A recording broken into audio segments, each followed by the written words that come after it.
पखिनिया पखी आसके पखी नेब मोर रसिका बर रसिका बर आसके पखी नेब मोर रसिका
हेलो झियो वो बेलारे तुम गाँ को आलु जे बेपार होनी लो मौसा हेलो झियो तू खरा बेलिया बोधे पड़ी आइलु यदि सकाळे कि संजरे आस्तांदु लोक तोठू आग्रह रे पक्षी किनि थांदे आउ की पक्षी आनी छु कहलु झियो बेपार हो गला पक्षी गोटे पक्षी बलिचु नब जदि कुह एते कथा मु कहनी खराळे आस्तांतो संध्याळे आस्तांतो उपरोळी आस्तांतो अरे एइने कहूछु पक्षी मोर बिक्री होउनी एइने कहूछु मोर सब बिक्री हो जाईछि गोटिए बंचिछि को कथा मु सुनिबि तो कथा कहनु आम कथा सुनिले तुमको हबो ना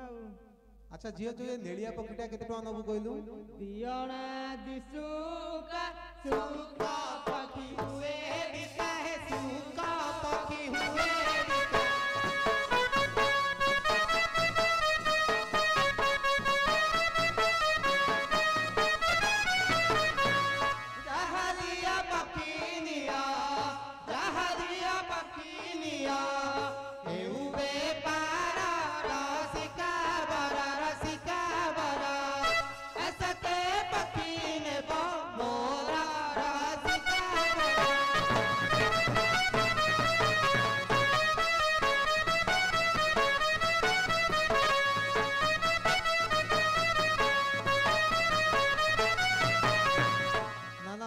जोड़िए मानदेव पड़ो झील दियणा चारणा कौन मिल 2023 जुग आउ दियणा चारणा तो मुझे भी देखनी मो जन्म 100 टका दौची पकड़ी देकी जा खुशी रे मौसा तते कौन कहबिलो तू जेंती दियणा चारणा देखिनु मु सेंती 100 टका देखिनु ला मौसा अला आउ 10 टका नले अधिक दौची 110 दौची 10 टका बादाम खाई खाई पळेबो मो ना मन पकई पकई मौसा लो मो दियणा चारणा मते बड़ तो 110 टका तते बड़ मो पैसा मते दे ए पखीटी को तू ने अच्छा ठीक है हाउ मु दियणा चारणा तू जहां मागी मु देबी हो हां हां पखीटी आने तू ए पखीटी को ने तोर धर्म हबेल मौसा हाउ ले चल